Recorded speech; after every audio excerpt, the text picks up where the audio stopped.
ಮತ್ತೀಗ ಲೋಕಸಭಾ ಎಲೆಕ್ಷನ್ ನಡೆದು ತುಂಬ ದಿನಗಳೇನು ಕಳೆದಿಲ್ಲ. ಲೋಕಸಭಾ ಎಲೆಕ್ಷನ್ ಹಾಗಾದರೆ ಬಿಹಾರದಲ್ಲಿ ಹೇಗಾಗಿದೆ ಅಂತ ನಂಬೋಣ ನಾವೀಗ. ಇಷ್ಟೊಂದು ಕಾಳಜಿ ಈಗ ವಿಧಾನಸಭಾ ಚುನಾವಣೆಗೆ ಬರ್ತಾ ಇದೆ. ಈಗ 1 ವರ್ಷ ಹಿಂದೆ ಏನೋ ಮಾಡಿದ್ದಾರೆ, ಮತ್ತಿನ್ನು 6 ತಿಂಗಳಲ್ಲಿ ಇನ್ನೇನು ಆಗಬೇಕು, 18 ದಿನ ಇನ್ನೇನು ಆಗಬೇಕು ಅನ್ನೋರು. ಲೋಕಸಭಾ ಎಲೆಕ್ಷನ್ನ ಮತದಾರರ ಪಟ್ಟಿ ಕಥೆ ಏನಾಗಿದೆ ಹಾಗಾದರೆ? ಇಲ್ಲ, ಇಲ್ಲಿ ಲೋಕಸಭಾ ಎಲೆಕ್ಷನ್ ಸಮಗ್ರ ಪರಿಷ್ಕರಣೆ ಅನ್ನೋದು ಲೋಕಸಭಾ ಎಲೆಕ್ಷನ್ಗೆ ಮಾಡ್ಬೋದಾಗಿತ್ತಲ್ಲ. ತಾತನ ಕಾಲದಲ್ಲಿ ಮಾಡಿದ್ದಪ್ಪ, ಅವತ್ತಿಗೆ ಇವತ್ತು ಮೊಬೈಲ್ ಇದೆ, ಆಧಾರ್ ಇದೆ, ಆ್ಯಪ್ ಇದೆ, ಎಲೆಕ್ಷನ್ ಕಮಿಷನ್ ಸುಮ್ಮನೆ ಬಟನ್ ಒತ್ತುಬಿಟ್ರೆ ಆಗ್ಬಿಡುತ್ತೆ ಅನ್ನೋದನ್ನ ಲೋಕಸಭೆಗೆ ಮಾಡ್ಬೋದಾಗಿತ್ತಲ್ಲ. ಅಲ್ಲ, ಲೋಕಸಭೆಗೆ ಮಾಡುವಂಥದ್ದು ಅಥವಾ ಮತದಾರರ ಪಟ್ಟಿಯನ್ನು ಪರಿಷ್ಕರಿಸುವಂಥದ್ದು ಒಂದು ಕಂಟಿನ್ಯೂಸ್ ಪ್ರೋಸೆಸ್. ಅದು ಒಂದು. ಎರಡನೇದು, ನನಗೆ ಇಲ್ಲಿ ಒಂದು ವಿಚಾರ ನಾನು ಇಲ್ಲಿ ಸ್ಪಷ್ಟಪಡಿಸ್ಬೇಕು. ಮೋಸ್ಟ್ಲಿ ನಮ್ಮಲ್ಲಿ ಈ ಗ್ರ್ಯಾಜುಯೇಟ್ ಕಾನ್ಸ್ಟಿಟ್ಯೂಯೆನ್ಸಿ ಮತ್ತು ಟೀಚರ್ಸ್ ಕಾನ್ಸ್ಟಿಟ್ಯೂಯೆನ್ಸಿ ಇವೆಲ್ಲ ಎಲೆಕ್ಷನ್ ನಡಿಬೇಕಾದ್ರೆ ಮುಂಚೆ 3-4 ಅಥವಾ 2-3 ತಿಂಗಳು ಮುಂಚೆ ಅದನ್ನು ಪರಿಷ್ಕರಣೆ ಮಾಡ್ತಾರೆ, ನಮಗೆಲ್ಲ ಎನ್ರೋಲ್ಮೆಂಟ್ ಕೊಡ್ತಾರೆ. ಅದರಲ್ಲಿ ಇನ್ನೊಂದು ನೀವು ನೋಡಬೇಕಾಗಿರೋದು ಏನು ಗೊತ್ತಾ, ನಂದೇ ಒಂದು ಸತಿ ಏನಾಯಿತು ಅಂತ ಹೇಳಿದ್ರೆ, ನನ್ನ ಟೀಚರ್ಸ್ ಕಾನ್ಸ್ಟಿಟ್ಯೂನ್ಸಿಗೂ ಬರುತ್ತೆ, ನಾನು ಅದನ್ನು ಎನ್ರೋಲ್ ಮಾಡಲಿಲ್ಲ. ನಾನು ನೋಟ್ ಹೊರಟೋಯ್ತು. ಯಾಕೆಂದರೆ ನಂದು ಇಲ್ಲಿಲ್ಲ, ನಂದು ವೋಟರ್ ಏನು ನಂದಿಲ್ಲ, ನನ್ನ ಊರಲ್ಲಿದೆ. ಹಾಗಾಗಿ ಇಲ್ಲಿ ಏನಾಗುತ್ತೆ ಗೊತ್ತಾ, ಕೆಲವೊಂದು ಟೈಮಲ್ಲಿ ಈ ಪರಿಷ್ಕರಣೆ ಅಂತಕ್ಕಂಥದ್ದು ಅನಿವಾರ್ಯ ಮಾಡಲೇಬೇಕಾಗ. ಕೆಲವರು ಊರು ಬಿಟ್ಟು ಹೋಗಿರ್ತಾರೆ, ತುಂಬ ವರ್ಷಗಳೇ ಆಗಿರುತ್ತೆ, ಅಲ್ಲಿಗೆ ಬಂದಿರೋದಿಲ್ಲ ರಿಟರ್ನು. ಆದರೆ ಈ ಸಂದರ್ಭದಲ್ಲಿ ಯಾಕೆ ಅಂತ ಇನ್ನೊಂದು ವಿಚಾರ ಏನು ಅಂತ ಹೇಳಿದ್ರೆ, ವಲಸಿಗರಿದ್ದಾರೆ, ಬೇರೆ ಕಡೆಯಿಂದ ಬಂದಂಥ ವಲಸಿಗರಿದ್ದಾರೆ ಇಲ್ಲಿ. ಅಂದರೆ ಬೇರೆ ದೇಶಕ್ಕೆ ಸಂಬಂಧಪಟ್ಟಿರ್ತಕ್ಕಂಥವ್ರು, ಬಾಂಗ್ಲಾದೇಶದ ವಲಸಿಗರಿದ್ದಾರೆ ಅಂತಕ್ಕಂಥದ್ದು ಅನುಮಾನಗಳಿದ್ದಾವೆ.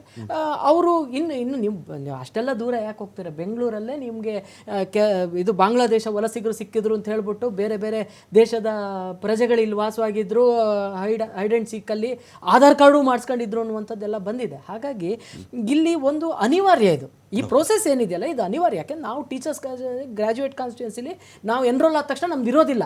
ನೆಕ್ಸ್ಟ್ ಇಯರಿಗೆ ನಾವು ಅದು ಅನೌನ್ಸ್ ಆದ ತಕ್ಷಣ ನಾವು ಹೋಗಿ ಅದನ್ನು ಎನ್ರೋಲ್ ಮಾಡಿಸ್ಲೇಬೇಕಾಗತ್ತೆ. ಮಾಡಿಸ್ಲಿಲ್ಲ ಅಂತ ಹೇಳಿದ್ರೆ ಅವ್ರು ಕೊಟ್ಟಿರೋ ಡೆಡ್ ಲೈನ್ ಒಳಗೆ 20% ನಮ್ದು ಹೊರಟೋಗುತ್ತೆ. 20% ಜನದ ಕಥೆ ಏನು ಮಾಡಬೇಕು ಅಂತ ಅಲ್ಲ, 20% ಅಲ್ಲ. ಅವರು ಈಗ ಒಂದು, if it is possible they can do it online, ಒಂದು. ಎರಡನೇದು, ಇನ್ನೊಂದು, ಅವ್ರಿಗೆ ಹೋಗಿ ಅಲ್ಲಿ ಪರಿಷ್ಕರಣೆ ಮಾಡ್ಬೋದು ಅಂತ ಹೇಳಿದ್ರೆ ಮಾಡ್ಬೋದು. ಇನ್ನೊಂದು, ಅವರೇ ಸಲ್ಲಿಸಬೇಕು, ಅವರೇ ಹೋಗ್ಬೇಕು, ಅವ್ರು ಬೆರಳೆತ್ತು ತಗೊಂತಾರೆ ಅಂತ ಎಲ್ಲೂ ಇಲ್ಲ. ಅವರ ದಾಖಲಾತಿಗಳನ್ನ ಬೇರೆಯವರು ಅವ್ರ ಮನೇಲಿ ಇರ್ತಕ್ಕಂಥವ್ರು ಪ್ರೊಡ್ಯೂಸ್ ಮಾಡ್ಬೋದು ಅಲ್ವಾ. ಅವರೇ ಹೋಗ್ಬೇಕು ಅನ್ನುವಂಥದ್ದಿಲ್ಲ. ವಲಸಿಗರು ಹೊರಗೆ ಬಂದಿದ್ದಾರೆ, ಅವರೇ ಹೋಗ್ಬೇಕು ಅನ್ನುವಂಥದ್ದು. ಎಲ್ಲ ರಾಜ್ಯಗಳಲ್ಲಿ 6 ತಿಂಗಳ ಮುಂಚೆ 4 ತಿಂಗಳ ಮುಂಚೆ ಇದು ಮಾಡಿದಾರಾ? ಅಲ್ಲ, ಈಗ ಮಾಡ್ತಾ ಇದ್ದಾರೆ. ಸರ್ವೆಗಳ ಆಧಾರದ ಮೇಲೆ ಏನೋ ಆತಂಕ ಬಂದು ಇನ್ನೇನೋ ಬಂದು ಇಂಥ ಕೆಲಸ ಆಗ್ತಿದೆ ಅಂತ ಹೇಳಿ ಆರೋಪ. ಆತಂಕ ಇರುವಂಥದ್ದು ಅವರಿಗೆ. ಯಾಕೆಂತ ಹೇಳಿದ್ರೆ 70 ವರ್ಷ ಆಡಳಿತ ನಡೆಸಿದವ್ರು ಇವತ್ತು ಯಾವ ಪರಿಸ್ಥಿತಿಲಿ ಇದ್ದಾರೆ ಅನ್ನೋದು ಇಡೀ ದೇಶ ನೋಡಿದೆ. ಹಾಗಾಗಿ ಇರೋತ್ತಿಗೆ ನಮಗೆ ಆತಂಕ ಇದೆ, ನಮಗೇನೋ ಆಗ್ಬಿಡುತ್ತೆ ಅನ್ನುವಂಥದ್ದು ಇಲ್ಲ ನಮಗೆ. ಆದ್ರೆ ಒಂದು ಅವರಿಗಿರುವಂಥ ಅಬದ್ಧತೆನೇ ಇಷ್ಟೆಲ್ಲ ಅವಾಂತರಗಳು ಮಾಡ್ತಾ ಇರುವಂಥದ್ದು. ಅವ್ರೇನು ಚುನಾವಣಾ ಆಯೋಗ ನೀವೇ ಬಂದು ಪರ್ಸನಲ್ ಆಗಿ ಕೊಡಿ ಅಂತ ಎಲ್ಲರೂ ಕೇಳಿದ? ಇಲ್ಲ.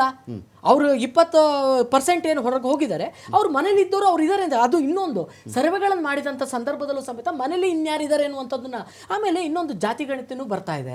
ಆ ಬಂದಿರುವಂಥ ಸಂದರ್ಭದಲ್ಲಿ ಇವ್ರು ಎಲ್ಲರೂ ಹೊರಗಡೆ ಹೋಗಿದ್ರು, ಅದು ಸಮೇತ ಇನ್ಕ್ಲೂಡ್ ಆಗುತ್ತೆ. ಯಾಕಂದ್ರೆ ನಮ್ಗೆ ಇವತ್ತಿರುವಂಥ ಡಾಟಾ ಬೇಸು 2011ರಲ್ಲಿ ಆಗಿರ್ತಕ್ಕಂಥ ಡಾಟಾ ಬೇಸು. ಅದಾದ ನಂತರದಲ್ಲಿ ಎಷ್ಟೆಲ್ಲ ಚೇಂಜಸ್ ಆಗಿದೆ ಅಂತಕ್ಕಂಥದ್ದು ಲೋಕಸಭೆಗೆ ಯಾವುದು ಮ್ಯಾಟರ್ ಆಗಲಿಲ್ಲ. ಹಂಗಾದ್ರೆ ಅಲ್ಲ, ಲೋಕಸಭೆಗೆ ಮ್ಯಾಟರ್ ಆಗಿಲ್ಲ, ಮ್ಯಾಟರ್ ಆಗುತ್ತೆ ಅನ್ನುವಂಥದ್ದು ಇಲ್ಲಿ ನೋಡಿ. ಒಂದು, ಇದು ರಾಜಕೀಯ ಪಕ್ಷಕ್ಕೆ ಸಂಬಂಧಪಟ್ಟಿದ್ದರೆ ಚುನಾವಣಾ ಆಯೋಗಕ್ಕೆ ಇಲ್ಲ ಹಾಕ್ತಿರ್ಲಿಲ್ಲ, ಯಾರು ಆಗ್ತಿರ್ಲಿಲ್ಲ. ಈಗಲೂ ಸಮೇತ ಅವ್ರು ಅಡ್ಗಲ್ ಹಾಕ್ತಿದಾರಲ್ಲ. ಈಗ ಅಭದ್ರತೆ ಇರ್ತಕ್ಕಂಥದ್ದು ಅವರಿಗೆ ಆಗಬೇಕು. ಮಾಡಬೇಡಿ ಅಂತ ಅವ್ರು ಹೇಳ್ತಿಲ್ಲ. 4-5 ತಿಂಗಳು ಮುಂಚೆ ಇದ್ಕೊಂಡು ನೀವು ಇದನ್ನ ಏನು ಮಾಡ್ತಾ ಇದ್ದೀರಿ, 18 ದಿನದಲ್ಲಿ ಎಲ್ಲ ಬಂದ್ಬಿಡ್ಬೇಕು ಮಾಡಿಸ್ಬಿಡಿ ಅಂದಾಗ ಅಷ್ಟು ಅನೇಕ ಬಿಟ್ಟು ಹೋಗ್ಬಿಡುತ್ತೆ. ಚುನಾವಣಾ ಆಯೋಗವನ್ನೇ ನಂಬೋದಿಲ್ಲ, ಆ ಚುನಾವಣಾ ಆಯೋಗನೇ ನಂಬೋದಿಲ್ಲ. ಹಂಗಿದ್ದವ್ರು ಅವ್ರು ಇನ್ನೇನ್ ಮಾಡ್ತಾರೆ? ಅವ್ರು ಏನು ಅವ್ರಿಗೆ ಮಾಡ್ಕೊಂತ ಹೋಗ್ಬೇಕು. ಬಸ್ಸು ಟ್ರೈನ್ ಯಾರು ವ್ಯವಸ್ಥೆ ಮಾಡ್ತಾ ಇದ್ದೀರಿ? 20% ಜನಕ್ಕೆ ಹೇಳಿದ್ನಲ್ಲ, ಈಗ ಎಲ್ಲಿಂದ ಅಲ್ಲಿಂದಾನೆ ಮಾಡಬಹುದು. ಫ್ಯಾಮಿಲಿ ಯಾರೊಬ್ರು ಮೆಂಬರ್ ಇದ್ರೆ ಎಲ್ಲರಿಗೂ ಹೆಸರು ಕೊಡ್ಬೋದು ಅವ್ರದ್ದು. ಜಾತಿದು ನಡೆದು ಹೋಗ್ತಾ ಇದೆ, ಒಟ್ಟೊಟ್ಟಿಗೆ ಆಗ್ಬಿಡ್ತಾ ಇದೆ ಕೆಲಸಗಳು. ಈಗ ಇವರ ಉದ್ದೇಶ, ಚುನಾವಣಾ ಆಯೋಗದ ಉದ್ದೇಶ ಪರಿಷ್ಕರಣೆ ಮಾತ್ರ ಆಗಿದ್ರೆ ಲೋಕಸಭಾ ಚುನಾವಣೆಗೆ ಮುಂಚೆನೂ ಮಾಡ್ಬೋದಿತ್ತು. ಲೋಕಸಭಾ ಚುನಾವಣೆ ಮುಗಿದು 14-15 ತಿಂಗಳಾಯ್ತಲ್ಲ, ಆಗಿಂದನೇ ಶುರು ಮಾಡ್ಬೋದಿತ್ತು. ಇವರ ಉದ್ದೇಶ 4 ತಿಂಗಳು ಮುಂಚೆ, ಚುನಾವಣೆಗೆ 4 ತಿಂಗಳು ಮುಂಚೆ ಮಾಡ್ತಾ ಇದ್ದಾರೆ ಅಂದರೆ ಲಕ್ಷಾಂತರ ಅರ್ಹ ಮತದಾರರನ್ನ ಪಟ್ಟಿಯಿಂದ ಬಿಡಬೇಕು, ಇವರ ಉದ್ದೇಶ ಇದೆ. ಎರಡನೇ ಉದ್ದೇಶ, ಹಿಂಬಾಗಿಲಿಂದ NRCಯನ್ನು ಇಂಪ್ಲಿಮೆಂಟ್ ಮಾಡಬೇಕು. ಇವರ ಉದ್ದೇಶ ಕೇಂದ್ರ ಸರ್ಕಾರಕ್ಕೆ ಮುಖಭಂಗ ಆಗಬಾರ್ದು, ಮೋದಿಗೆ ಮುಖಭಂಗ ಆಗಬಾರ್ದು, ವಿಶ್ವಗುರುಗೆ ಚುನಾವಣೆಯಲ್ಲಿ ಸೋಲು ಬರುತ್ತೆ, ನಿತೀಶ್ ಕುಮಾರ್ ಈ ಬಾರಿ ಸೋಲ್ತಾರೆ, ತೇಜಸ್ವಿ ಯಾದವ್ ಕಾಂಗ್ರೆಸ್ ಮತ್ತು RJD ಘಟಬಂಧನ ಗೆಲ್ಲುತ್ತೆ ಅನ್ನೋ ಒಂದು ಸೂಚನೆ ಇವರು ಸಿಕ್ಕಿದೆ. ಸೊ ಅವೆಲ್ಲವನ್ನ ತಡಿಲಿಕ್ಕೆ ಏನು ಮಾಡಬಹುದು? ಕಾಂಗ್ರೆಸ್ ಪರವಾದಂಥ ಮತದಾರರು ಯಾರಿದ್ದಾರೆ, ಅಲ್ಪಸಂಖ್ಯಾತರು, ಹಿಂದುಳಿದವರು, SC ST, ಬುಡಕಟ್ಟು ಜನಾಂಗ ಇವರೆಲ್ಲ ಮತದಾರ ಪಟ್ಟಿಯಿಂದ ಆಚೆ ಇರಬೇಕು ಅನ್ನೋ ಒಂದು ದೊಡ್ಡ ಸಂಚು ಇದರೊಳಗೆ ನೀವು ಸ್ಟ್ರಾಂಗ್ ಇರೋ ಪಾಕೆಟ್ಗಳನ್ನ ಡಿಲೀಷನ್ ಮಾಡ್ಕೊಂಡು ಬರಬೇಕು ಅಂತ ಬರಬೇಕು ಅಂತ ಇವ್ರ ಉದ್ದೇಶ ಇದೆ. ಈಗ ಚುನಾವಣೆಗೆ ತುಂಬಾ ಚೆನ್ನಾಗಿ ಗೊತ್ತಿದೆ ಇಲ್ಲಿ ಎಲ್ಲಿ ಕಾಂಗ್ರೆಸ್ ಓಟ್ ಬೀಳುತ್ತೆ, ಎಲ್ಲಿ ತೇಜಸ್ವಿಗೆ ಓಟ್ ಬೀಳುತ್ತೆ, ನಿತೀಶ್ಗೆ ಓಟ್ ಬೀಳುತ್ತೆ, ಇವ್ರಿಗೆ ಗೊತ್ತಿದೆ. ಓಕೆ, ಅಂದ್ರೆ ಹಿಂದುಳಿದ ವರ್ಗಗಳು, ಬಡವರು, ಮುಸ್ಲಿಮರು ಅಂತ ಇದ್ರೆ ಅದು ಫಿಕ್ಸು ಕಾಂಗ್ರೆಸ್ಗೆ ಅವ್ರು ಹಾಕುವಂತ ಓಟು ಅಂತನಾ? ನಮ್ಗೆ ಹಂಗ ಅನ್ಸುತ್ತೆ. ಓಕೆ, ಆದ್ರೆ ಪರವಾಗಿಲ್ಲ, ಯಾರಿಗಾರ ಹಾಕ್ಲಿ, ಅವ್ರು ಯಾರಿಗಾದ್ರೂ ಹಾಕ್ಲಿ, ಆದ್ರೆ ಒಬ್ಬ ಅರ್ಹ ಮತದಾರ, ಭಾರತೀಯ ನಾಗರಿಕ ಯಾವತ್ತೂ ತನ್ನ ಮತದಾನದ ಪಟ್ಟಿಯಿಂದ ಹೊರಗುಳಿಯಬಾರದು. ಅದರ ಹೊಣೆಗಾರಿಕೆ ಚುನಾವಣಾ ಆಯೋಗ. ಒಂದೇ ಒಂದು ಎಲೆಕ್ಷನ್ ಪ್ರೂವ್ ಮಾಡ್ಬೇಕಲ್ಲ ಗೌಡ್ರೆ ನೀವು ಈಗ ಮಾತು ಪುಷ್ಟೀಕರಿಸೋ ರೀತಿಯಲ್ಲಿ. ಸ್ವಾಮಿ, ಇಂಥ ಸ್ಟೇಟಲ್ಲಿ, ಮಹಾರಾಷ್ಟ್ರದಲ್ಲಿ, ತಮಿಳುನಾಡಲ್ಲಿ, ಕರ್ನಾಟಕದಲ್ಲಿ, ಇಂಥ ಊರಲ್ಲಿ, ಪಂಜಾಬಲ್ಲಿ, ಡೆಲ್ಲಿಯಲ್ಲಿ ಇಂಥ ಘಟನೆ ನಡೆದಿತ್ತು. ಈಗ ಹಾಗಾಗಿ ನಾನು ಅದನ್ನು ಫೈಟ್ ಮಾಡಿದ್ದೀನಿ, ಚುನಾವಣಾ ಆಯೋಗವನ್ನು ನಾನು ದೇಶದ ಮುಂದೆ ನಿಲ್ಲಿಸಿದ್ದೀನಿ. ನಾನು ನೋಡಿ, ಬರಬೇಕಿತ್ತಲ್ಲ ನಿಮ್ಗೆ ಅದು. ನಾವು ಆಚೆ ಕಡೆ ಬೇಡ, ಕರ್ನಾಟಕದಲ್ಲೇ ಮಹದೇವಪುರ ವಿಧಾನಸಭಾ ಕ್ಷೇತ್ರದಲ್ಲಿ ಇದ್ದಕ್ಕಿದ್ದಂಗೆ ರಾತ್ರೋರಾತ್ರಿ 20-25 ಸಾವಿರ ಮತದಾರರು ಜಾಸ್ತಿ ಸೇರ್ಬಿಡ್ತಾರೆ. ಆಮೇಲೆ ಅಲ್ಲಿರ್ತಕ್ಕಂತಹ ಯಾರು ಸ್ಲಮ್ಗಳಲ್ಲಿ ಇರ್ತಾರೆ, ತುಂಬ ಬಡವರು ಇರ್ತಾರೆ, ಹಿಂದುಳಿದ ವರ್ಗದವರು ಇರ್ತಾರೆ, ಅಲ್ಪಸಂಖ್ಯಾತರು ಇರ್ತಾರೆ, ಅವ್ರ ಮತದಾರರು ಸುಮಾರು 6-7 ಸಾವಿರ ಮತದಾರಗಳು ಲಿಸ್ಟ್ ಡಿಲೀಟ್ ಆಗ್ಬಿಡ್ತದೆ. ಅದನ್ನು ನಾವು ಚುನಾವಣಾ ಆಯೋಗಕ್ಕೆ ವಿತ್ ದಾಖಲಾತಿ ತೆಗೆದುಕೊಂಡು ಹೋಗಿ ಕಂಪ್ಲೇಂಟನ್ನು ಮಾಡಿದ್ದೀವಿ. ಆದರೂ ಅದೇನಾಗುತ್ತೆ ಅಂದರೆ ಈ ಥರ ಪ್ರಕ್ರಿಯೆ ಎಲ್ಲ ಕಡೆ ಮಾಡ್ತಾ ಇದ್ದಾರೆ. ಎಲ್ಲಿ BJP ಸ್ಟ್ರಾಂಗ್ ಇದೆ ಕೇಂದ್ರದಲ್ಲಿ, ಸೊ ಅವರು ಅದನ್ನು ದುರುಪಯೋಗ ಮಾಡಿಕೊಂಡು ತಾವಿರ್ತಕ್ಕಂಥ ಅಧಿಕಾರ ಇರ್ತಕ್ಕಂಥ ಸರ್ಕಾರಗಳೆಲ್ಲಿದ್ದಾವೆ ಆ ಪ್ರಯತ್ನಗಳನ್ನ ಮಾಡ್ತಾ ಇದೆ. ಇದು ಕಣ್ಣಿಗೆ ಕಾಣುವಂಥದ್ದು, ಇದು ವಿಸಿಬಲ್ ಫ್ರಾಡ್. ಏನು BJP ಮಾಡ್ತಾ ಇರ್ತಕ್ಕಂಥದ್ದು, ಕೇಂದ್ರ ಸರ್ಕಾರ ಮಾಡ್ತಾ ವಿಸಿಬಲಿ ಫ್ರಾಡ್ ಇದೆ ಇದು. ಸೊ ಇದನ್ನ ನಾವು ಎಲ್ಲಾ ಕಡೆ ಪ್ರಶ್ನೆ ಮಾಡ್ತಾ ಇದೀವಿ. ಅಲ್ಲೇನಾಗುತ್ತೆ ಅಂದ್ರೆ ತಾಂತ್ರಿಕ ದೋಷಗಳಿಂದ ಡಿಲೀಟ್ ಆಯ್ತು, ತಾಂತ್ರಿಕ ದೋಷಗಳಿಂದ ಅದು ಸೇರಿಲ್ಲ, ಅವ್ರು ಬಂದು ಸಮಯಕ್ಕೆ ಸರಿಯಾಗಿ ಬಂದವರು ತಾವು ಪರಿಷ್ಕರಣೆಯಲ್ಲಿ ಭಾಗಿಯಾಗಿಲ್ಲ ಅಂತ ಚುನಾವಣಾ ಆಯೋಗ ಹೇಳ್ಬಿಡುತ್ತೆ. ಓಕೆ, ಆದರೆ ಅವ್ರ ಉದ್ದೇಶ ಇತ್ತಲ್ಲ, ಆ ಉದ್ದೇಶ ಅವ್ರನ್ನ ಹೊರಗುಳಿಸ್ಬೇಕು, ಮತದಾನ ಮಾಡಬಾರ್ದು. ಸೊ ಆ ನಿಟ್ಟಿನಲ್ಲಿ ಚುನಾವಣಾ ಆಯೋಗ ಕೆಲಸ ಮಾಡ್ತಾ ಇದೆ. ಇದು ದುರಂತ. ಹೋರಾಟ ಮಾಡ್ತೀವಿ ನಾವು, ಸಾರ್ವಜನಿಕವಾಗಿ ಹೋರಾಟ ಮಾಡ್ತೀವಿ, ಅವೇರ್ನೆಸ್ ಮೂಡ್ಲಿಕ್ಕೆ ಪ್ರಯತ್ನ ಮಾಡ್ತೀವಿ, ಸುಪ್ರೀಂ ಕೋರ್ಟ್ಗೂ ಹೋಗಿದೀವಿ. ಈಗ ಈ ಸುಪ್ರೀಂ ಕೋರ್ಟ್ಗೆ ಹೋಗಿರೋದು ಯಾಕೆ? ಸುಪ್ರೀಂ ಕೋರ್ಟ್ಗೆ ಹೋಗಿರೋದು ಇಲ್ಲಿ ಒಂದು ತಪ್ಪು ನಡೀತಾ ಇದೆ. ಚುನಾವಣಾ ಆಯೋಗ ಪಕ್ಷಪಾತ ಮಾಡ್ತಾ ಇದೆ, ಅದು ನಿಷ್ಪಕ್ಷಪಾತ ಕೆಲಸ ಮಾಡ್ತಾ ಇಲ್ಲ, ಪಾರದರ್ಶಕವಾಗಿಲ್ಲ, ಅದು ಸಂಚಿದೆ, ಅದು BJP ಸಂಚಿನ ಭಾಗವಾಗಿ ಕೆಲಸ ಮಾಡ್ತಾ ಇದೆ ಅಂತ ನಮ್ಗೆ ಅನ್ಸಿದೆ.